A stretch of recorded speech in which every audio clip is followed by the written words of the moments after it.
کیا ایسا ہو سکتا ہے کہ تم تڑپ رہے ہو اور اللہ کو پتہ نہ چلے؟ ایسا ہو سکتا ہے کہ تمہاری ہر دعا فوراً قبول ہو جائے، لیکن ایک دعا ایسی ہو جو اتنی تڑپ، اتنے خلوص کے باوجود قبول نہ ہو؟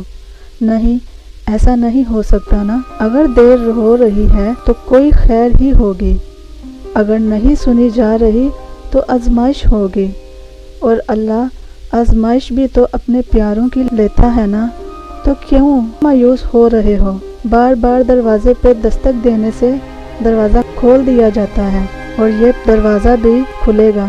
تم مایوس ہو کر راستہ نہ بدلنا، امید نہ چھوڑنا، وہ آزمانے کے بعد اسی کو تمہاری طرف موڑ دے گا۔ نہ شکری ہی آخری حل نہیں ہوتا مشکلوں کا۔ تمہاری ساری مشکلات کا حل تمہارے اللہ پر تمہارا یقین ہے۔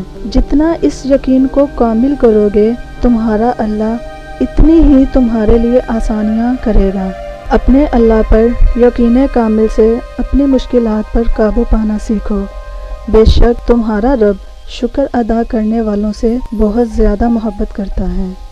معجزے کیا ہوتے ہیں؟ معجزے جو ناممکن کو ممکن بنا دیتے ہیں، وہ ہوتے ہیں معجزے۔ کب ہوتے ہیں؟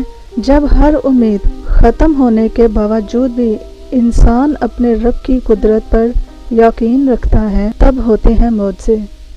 کن کے لیے ہوتے ہیں معجزے؟ تمہارے لیے ہوتے ہیں معجزے، ہم سب کے لیے ہوتے ہیں معجزے۔ معاملات جتنے بھی خراب ہو چکے ہیں، مشکلیں جتنی بھی بڑی نظر آ رہی ہیں، آپ کے رب کی قدرت سے باہر نہیں ہے کچھ بھی۔ جب پیاس کی شدت عروج پر تھی، تب ہی زمزم کا معجزہ ہوا تھا۔ تکلیف کا بڑھنا اس بات کی دلیل ہے کہ آسانی اور سکون بہت قریب ہے۔ دعا نہ چھوڑو، یقین نہ چھوڑو، معجزے ہوتے ہیں، معجزے ہوں گے۔ دعا کے قبول نہ ہونے کا تعلق اللہ کی ناراضگی سے نہیں ہوتا۔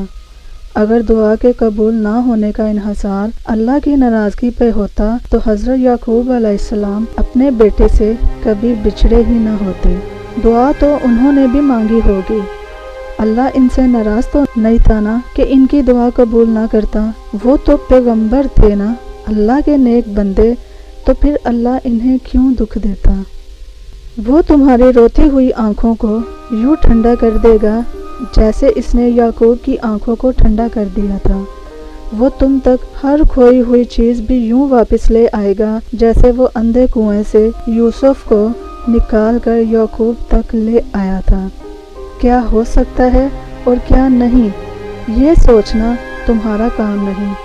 تمہارا کام بس دعا کرنا ہے، پھر دیکھو وہ ایسے معجزے لائے گا کہ تمہارے رونگٹے کھڑے ہو جائیں گے۔ سو تم بس وہ کرو جو تمہارا کام ہے، اللہ بھی تو وہی کر رہا ہے جو اس کا کام ہے۔ مایوس نہ ہو، وہ تو تمہیں بے حساب نوازنے کے لیے آزما رہا ہے۔ وہ تو تم سے اتنی محبت کرتا ہے کہ تمہیں اگر معلوم ہو جائے تو تمہارا دل پھٹ جائے۔ اس احساس سے بس ایک کام کر لو، اللہ کی رضا میں راضی ہو جاؤ۔ اس حال میں کہ جب تمہاری آنکھ میں آنسو بھی ہو، لیکن تم آسمان کی طرف نگاہ بلند کرو اور مسکراتے ہوئے کہو، اللہ میں آپ سے راضی ہوں، آپ کی محبت سے راضی ہوں، آپ کی طرف سے آنے والی ہر آزمائش سے راضی ہوں، دل سے نکلتی آہوں اور آنکھوں سے بہتے آنسوؤں سے راضی ہوں۔